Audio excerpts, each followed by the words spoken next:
and I guess, I mean, the region is facing all those challenges, and you mentioned it as, of course, that is very clear now.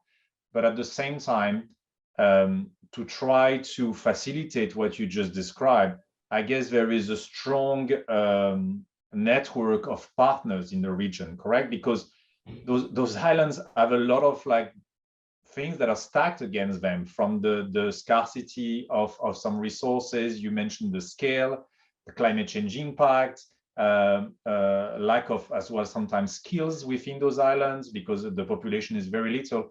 But at the same time, right, with the World Bank and other partners, I don't know if Australia or New Zealand is involved as well, but there is a sort of, I don't know how to call it, but maybe you can describe it like a group of partners that is aligned and trying to support that approach. Is that correct? Can you tell us a bit more about that? Yeah, no, it's totally correct. There are quite a few donors very active in the Pacific. And I would mention, not by order of priority, right, but definitely Australia and New Zealand, the Asian Development Bank, the World Bank, and then even others like the European Union, the JICA,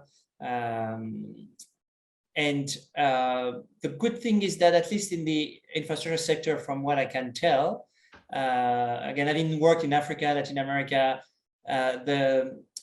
there's a coordination mechanism, which I think is the best I've ever seen.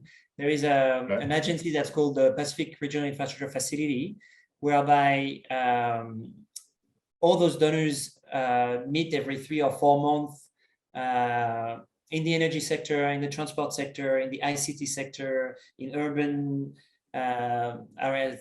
So, and that's a kind of a very good forum to exchange ideas, to discuss technical issues, to identify projects that then may be picked up by 1 donor or 2 donors. There are quite a few projects that I know of or I worked on, which actually were discussed during those meetings, and then someone raises their hands and say, "Oh, okay, this one we can do it, and we'll do it with the ADB." Or so it's a very efficient coordination mechanism that also provides some technical assistance to countries or capacity building programs. So yeah, there's a lot. If you look at the amount of money that comes from the donors in the Pacific per capita, it's quite high, right? It's much higher. I mean, I've not done the math, but it's significantly higher than in Africa, right? But the needs are huge as well.